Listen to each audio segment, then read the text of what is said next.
Welcome to Only in the Green Room, backstage conversations from popular music venues around the country. And you know, I knew I needed to play music. I knew it was what I'm gonna do. I just was like, not without Bob, man. I put so much of my identity in being his guy. Even when I'm like playing with other people, he's at the back of my mind. He's like there. So now I just know that he still is. He still is there. In this episode, Jay Lane speaks out about losing his friend and 30-year bandmate, Bobby Weir. He opens up about their friendship, reflects on what Bob meant to him, and for the first time shares his own incredible adoption story, one that left us speechless.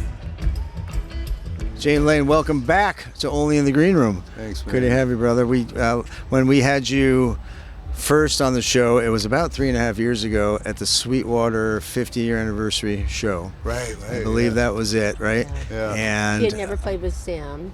Never played with Sam, No. Right. Which was a treat. That was a treat. I loved playing with Sam. we did the thing with Sam, the two of you, but we've had a couple of flybys with you. The first time, and I asked you yesterday, let's do one with just you alone, and your response to me was, yeah, good, because I have a lot to say. I do. Let's see if I can remember. It'll come. You know, if it's like, and then you'll be like, we got to wrap it up. No. No.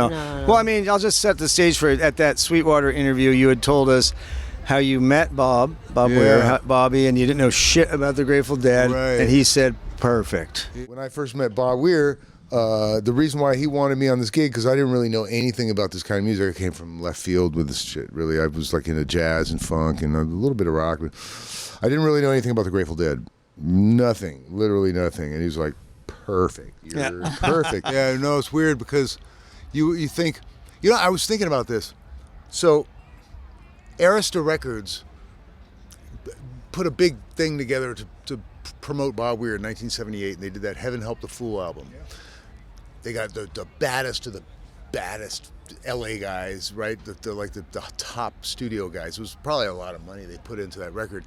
Have you heard that record? It sounds like Steely Dan or like a really pop record with those horns, background vocals. It's so overproduced. Very right? produced. And you know, they used to make jokes about it, because when I met Bob, he was playing with Rob Wasserman, and we were still playing a lot of those songs off that album. Shade of Grey, This Time Forever, Heaven Help the Fool, Bombs Away, and it was funny because I had like I said, you know, I didn't really know much about the Grateful Dead other than I had seen the video, you know, in the 80s. You know, I grew up in the San Francisco city, right in the city. My experience with, I had one buddy, you know, all my buddies listen to like funk and soul and you know, stuff like that, and I didn't know anybody except one guy. I knew one guy that listened to Grateful Dead. He was always trying to get me to go to a show. In fact, that there's a picture backstage of the Sweetwater of a Greek theater concert there we see from the back, and it's like 1981. I'm like, I know my buddy was, I know that was, I was in 10th grade. I know he was trying to get me to go to that very show. I remember, because he lived in Berkeley, right? I think John Hart's in that picture too. Oh, yeah. Isn't he? I think he is. Yeah, I think he is. No shirt on, by the way. So anyway, so you know, I realized that Bob, when I came around, when I got the gig, you know, because I didn't know anything about the Grateful Dead, and then the first thing I learned was that Heaven Help the Fool album. I don't know if I thought that was the Grateful Dead. I was like, man, this is not what I thought the Grateful Dead would sound like. Well, it's not. And you were right. It's not what the Grateful Dead sounds. But it's but I dug it because that was my whole shit. I was all, you know, I was totally into, like, you know, studio recordings and stuff from the 70s, and you know, a lot of fancy playing, you know. And I had known that Billy Cobham and Alphonso Johnson were in Bob's band in the 80s. So what I realized is that when I met Bob through Rob Wasserman, actually through Les Claypool, Les Claypool introduced me to Rob Wasserman. We did a session, and then Rob called me up and asked me if I wanted to do a session at Bob's house for a musical they were working on. That he and Rob were basically at the tail end of still promoting that album. So he promoted that album all through the 80s. Imagine this: the album comes out in '78. big production, bigger. They probably promoted the shit out of it, right? Then you got him all through the '80s playing with like my heroes, Billy Cobham, Alphonso Johnson. I'm sure it was, Bobby Cochran was in that band. It probably had like horns and background, so they probably recreated that shit live. It was like a big band. There's YouTube videos, right, of Bob in the '80s playing those stuff. And then he had a couple other albums. There was like, you see that America video, or there's like some America.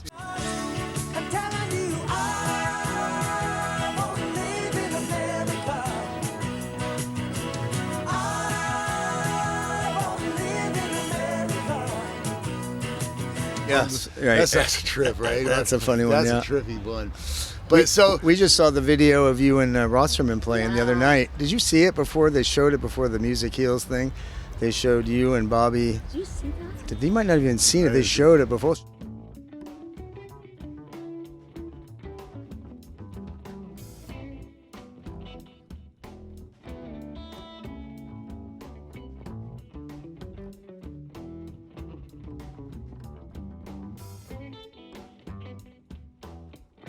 Right around the scaring of the children time. Oh, wow. Yeah, I'll show it to you after. I gotta check that out. Anyway, go on. Yeah, so I realized that Bob and Rob were on the, so Bob must have been like, he probably had the whole thing with the bands and everything, and who knows everything that happened, right, in the 80s. Anyway, by the time I met him, he's still sort of promoting that album because he's still playing those tunes, but it's just him and Rob. So I think at the end of it, he was just like, all right, forget about the whole band thing. This is what I realized never happened all through the 80s with the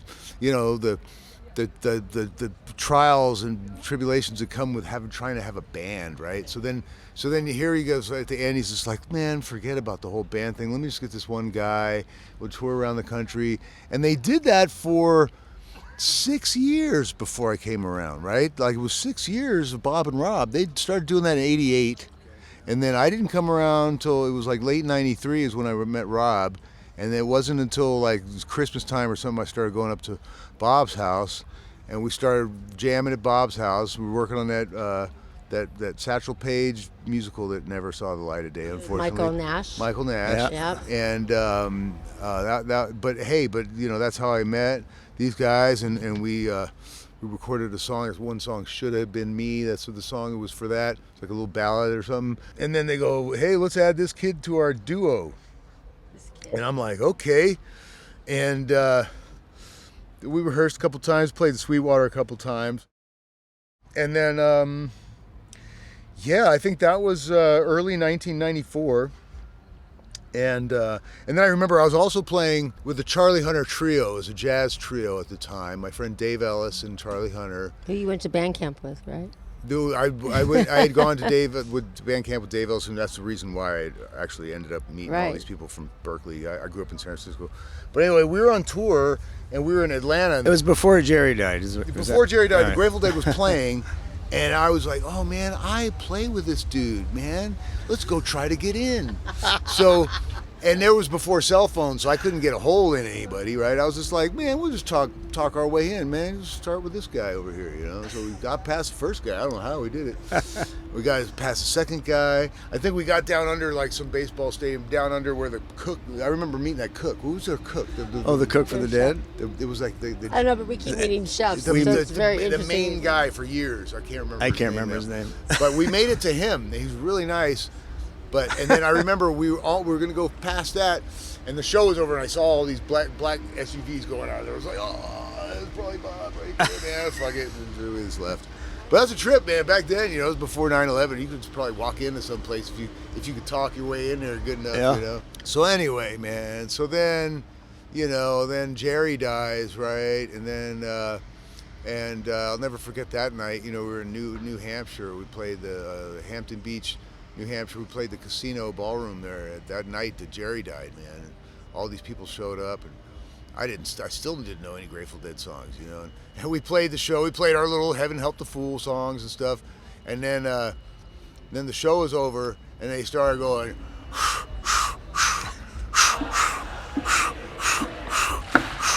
clapping, not fade away. And we're downstairs. I'm like, like, what's that? And you had not even played I Not was like, Fade well, Away. I didn't know what the fuck. And Bob's like, don't worry about it. I'll never forget that.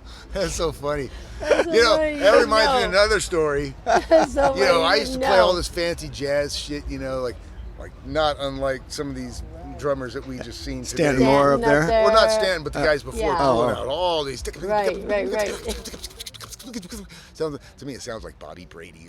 Remember that episode of Bobby? Yeah, I totally remember that episode. I always said, I don't care how fucking good you are. It always shit sounds like Bobby Brady. Yeah. Sorry, but anyway, so. You're such a snob. Yeah, I know. But I used to be that. So I remember I was like, oh man, big concert. First concert I played with Bob and Rob, they used to give me a drum. So we did a drums section of the drums. So they would leave the stage and let me do a solo, and I was like, okay. Like I fucking try to do everything in the book that I knew how to, and I'll never forget. They were just standing there looking at me like, "What in the hell are you doing?" And one day I was like, and I what's going on? All of a sudden I hear, Here it comes. I was like, they're not clapping along to me. What are they doing? And I stopped. And I had to join in. I was like, okay. If you can't beat him, join him. Straight up. That's right. That was my lesson in an introduction. So the one you did at the casino when they were clapping, you had not even played Not Fade Away? I didn't even know. I didn't know. Maybe you did, maybe You you didn't know didn't. what was going on. No, when I joined Bob Weir, we played Cassidy and Throwing Stones, and everything else was blues songs or Dylan or stuff off that Heaven Help the Fool. Yeah, we didn't do any Grateful Heaven Help Dead. the There Fool. was Throwing Stones and Cassidy was it. Everything. I mean, Walking Blues, but that's a blues song. Yeah. Masterpiece, maybe. Masterpiece. Yeah. That's Dylan. Yeah. That's Dylan, though. But yeah, it was man, and it was funny also. I'll tell you, man, especially nowadays in this.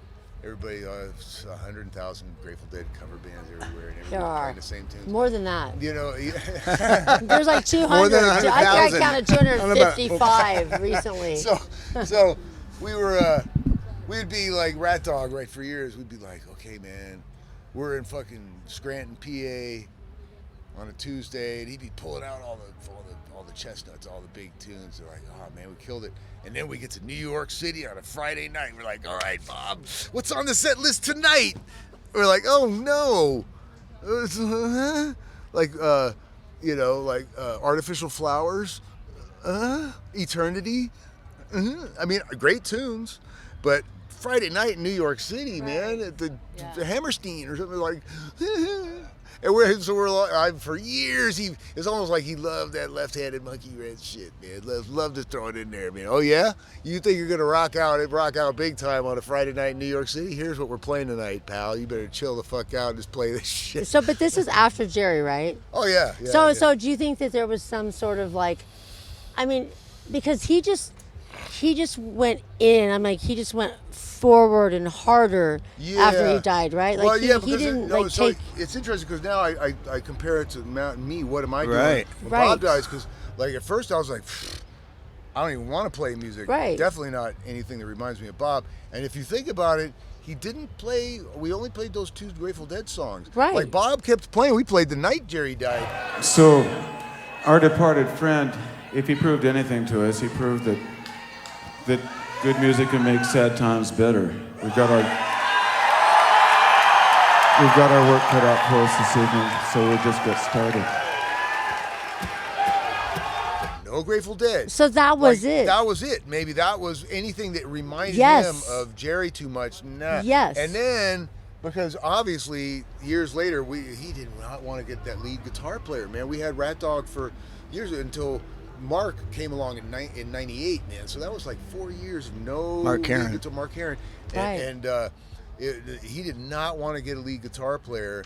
And I think it was just, That was his way. He wanted to. It's like if there was a lead guitar player, it's just going to remind him of Yeah. Jerry, or you know what I mean. It was like this was Yeah. his way of playing music, Yes. going for what he knows, doing what he does, playing the song, but not really reminding him of that so Exactly. much. That was his- and that was what's so interesting about RatDog. It was, I'll never forget. It was all, and even the guys that worked for us then, the roadies and everything, were like, Oh my God, this is so much more mellow than the Grateful Dead. Thank God. It's like such a chaotic and crazy scene around there. This is just so mellow, so great. So I'm glad we kind of figured that out. Bob was always with the Grateful Dead, and that's and they associated him with that. Oh, yeah. And so then all of a sudden, Freewheeling Bob.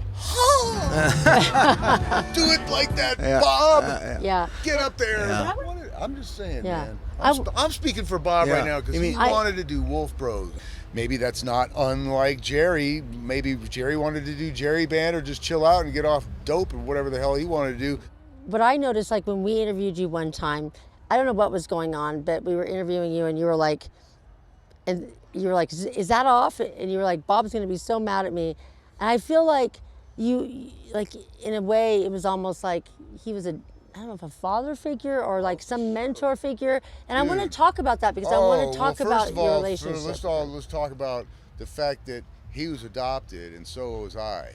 So who knows what the drama with is being adopted and whatever you're missing. You didn't get a father, you didn't get this, you didn't get that.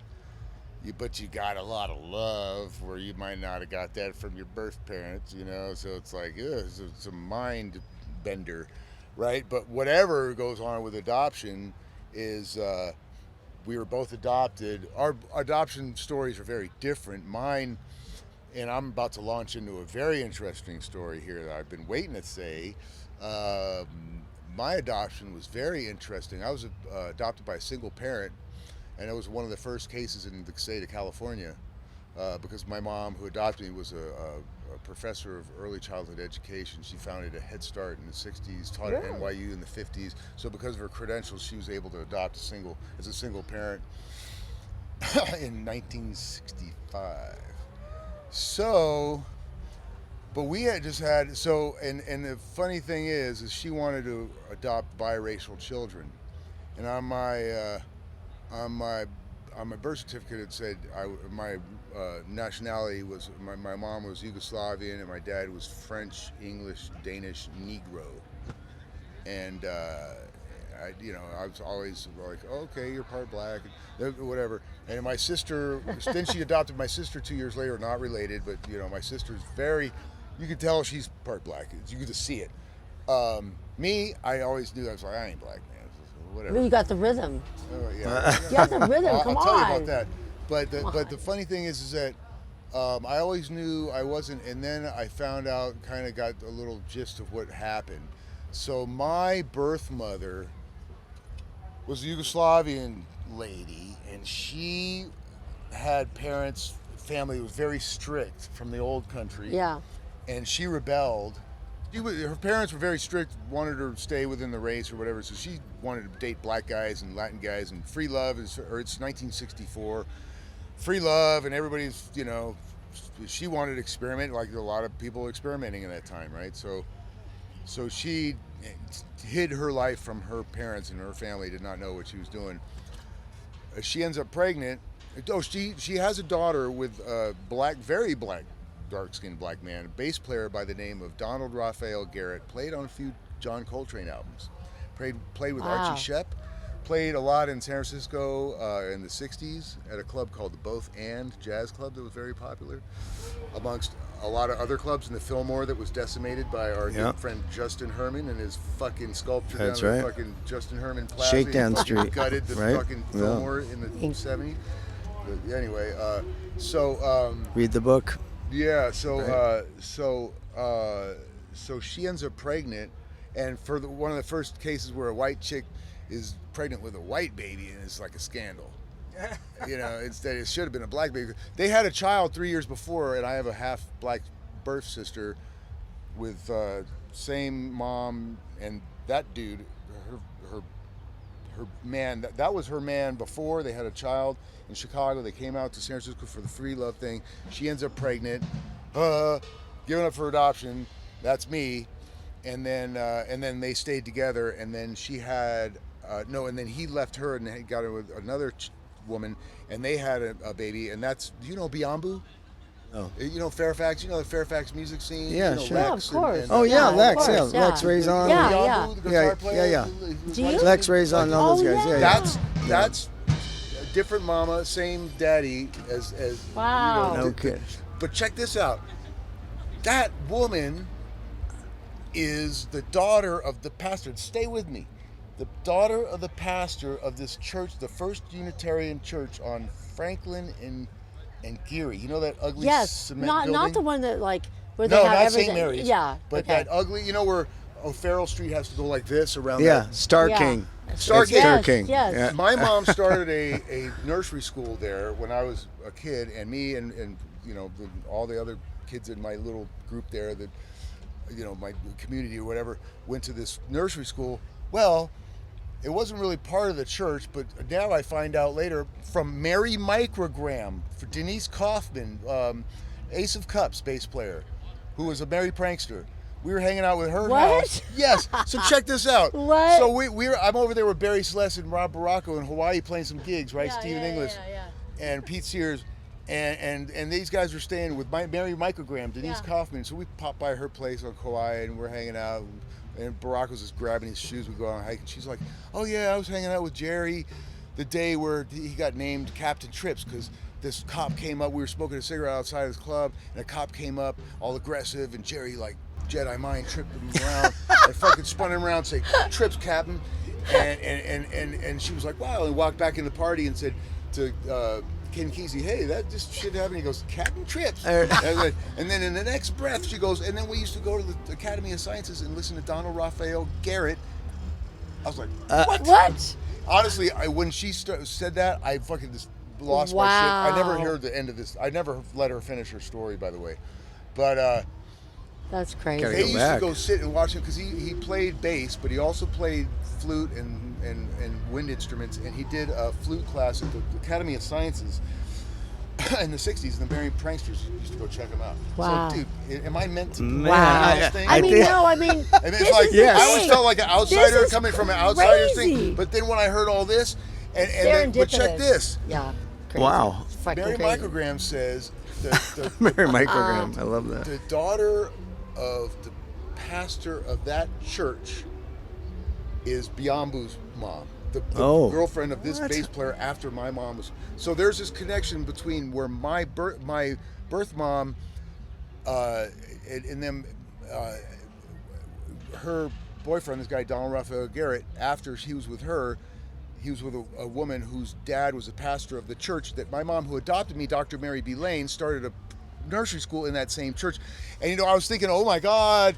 But you know what? And so now here's the funny thing. I'm walking around the city. Anytime I see older people, I'm just like, "Hey, do you know? you remember you remember this club called the Both And Club?" Yeah. And at one time this guy was like, "Oh yes, Donald Rafael Garrett." Oh. Yes. And unfortunately they said, because junk was a big thing back then, and like he took home the junk, and like there was a lot of junkies, like Coltrane, all them were Right. junkies, and so that was part of the scene. Imagine like But with so- this scene, like you end up. But fucking Bob's drugs. adoption story, it doesn't seem anywhere close. This No, is he's like silver spoon adoption. But does he know this Totally. story? Did you tell him this story? Did you ever talk about this with him? Yeah, I did. I did. And you know how What did he say? I want to know what he said. Well, I said, "Hey man, you know Mary Microgram?" He goes, "Oh yeah, she's a peach." He goes, "Oh yeah, Jerry was with that, or I would have." Oh no. Who You was can kind of see it. She's old, but she. Hey. Yeah, you could see it. which? So your adopted sister is the one we met at the airport. No, that's my half black sister who my mom adopted. That me, is and her. then she Okay, adopted my that's that one. Kelly. Okay. So You'll be able to whiteboard no, this. she's like part she's like Swedish and black, so she's got the really tan skin but the blue eyes. I just want to say this came out a little bit because I asked about you and I meeting his sister at the airport, and Right. then you started talking about it, and Reed Mathis was sitting there, and he heard the whole thing about. Oh yeah, and he started looking at. Yeah. He's a total jazz fan. Oh yeah, right? yeah. Oh, yeah, He was he's like I could blown see him away. like Your pulling dad together. played on these Coltrane albums. Right. Yeah.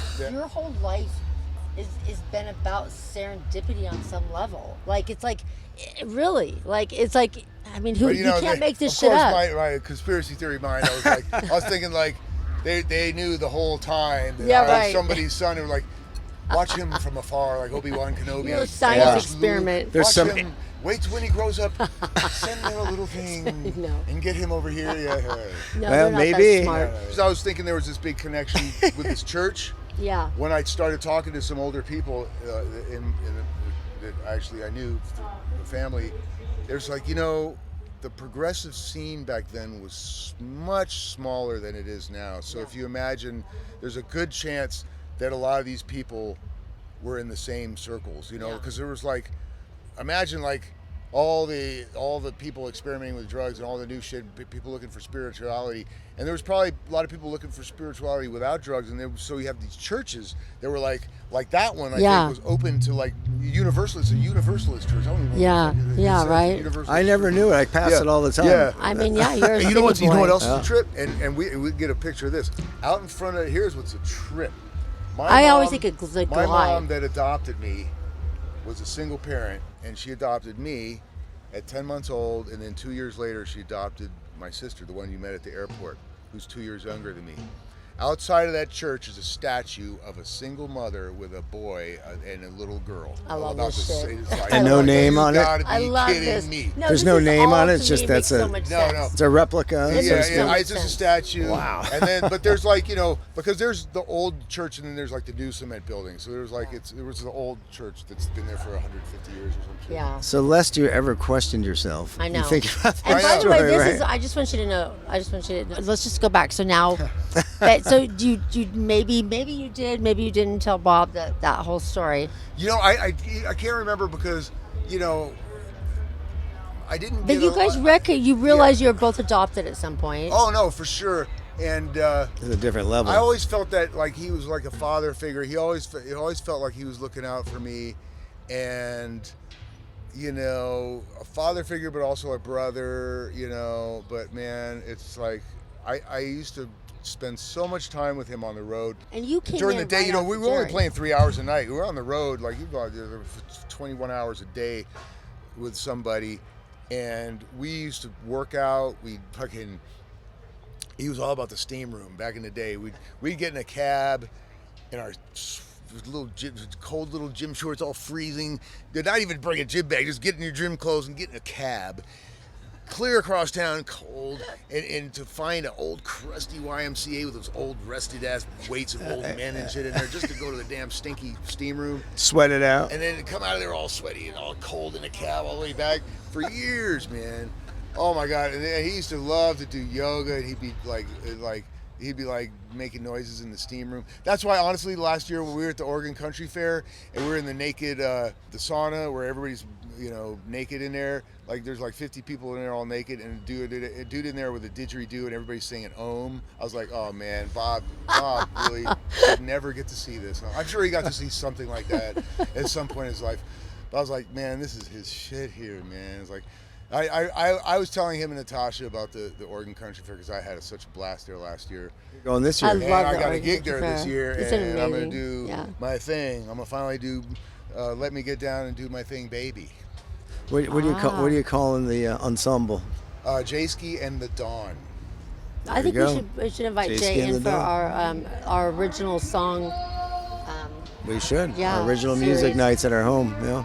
I mean, so how are you feeling now? And like, what sort of shifted in terms of like feeling like I don't know if I want to do this Yeah, anymore. so I was like, well, I don't know if I want to do this because, like, I just played with Bob, and I had such a connection with him playing these songs. Can I play these songs without him, with other people, doing that same role? What would Bob want? Yeah, what would Bob want?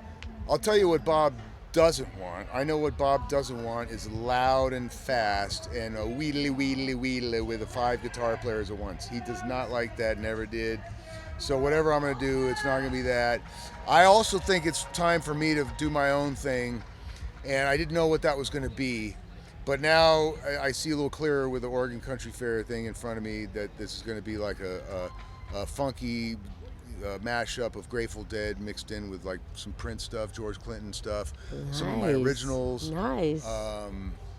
and just like like it's almost like a DJ set. Together or individually, ain't no way you're gonna prosecute me. Say, I reserve the right to party each and every night. Together or individually, Ain't no way you're gonna prosecute me. Say, I reserve the right to party each and every night, together or individually. Ain't no way you're gonna prosecute me. Say, I reserve the right to party each and every night, together, individually. Ain't no way you're gonna prosecute me. Man, I really appreciate you guys we showing love it. interest in this because Yeah. honestly, man, since Bob passed, I haven't really been able to tell any stories. Like Last night we chatted and I said, geez, we ought to have you on. And I wasn't even thinking about the Bob. Yeah, put those on. I wasn't even thinking, I can hear fine with these. I wasn't even thinking about the Bob thing at the time. So let's have Jay Lane on. And then it just kind of hit you, I think. It's like, you know what? Fuck, I'm ready. Yeah. I'm ready. So I'm glad you are.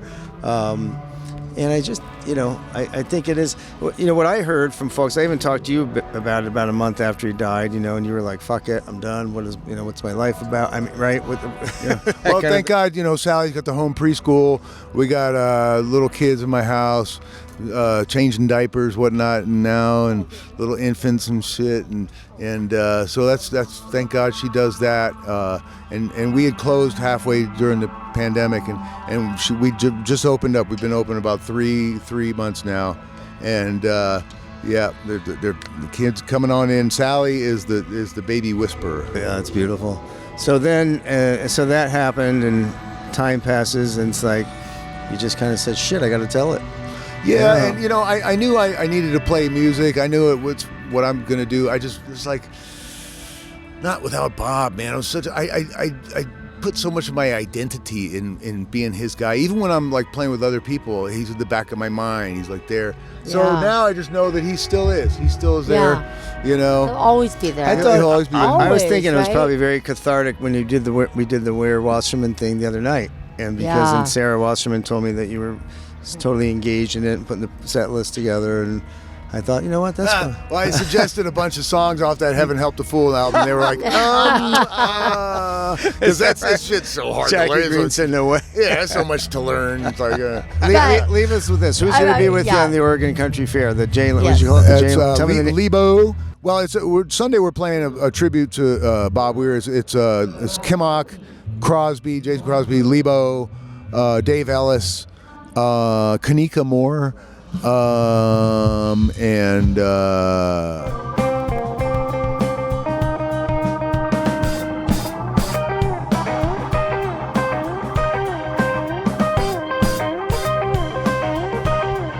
one other person. I don't know who else. This all at the Oregon Country Fair? Pete Sears. Pete Sears.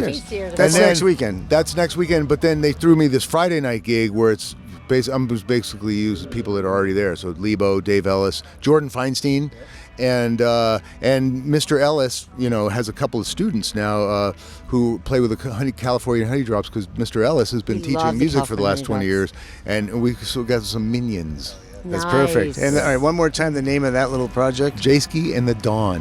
Bang. All right, we'll leave you with that. Bob's We're gonna like the dawn when you get up really early or you stay up all night and you see it. Yeah.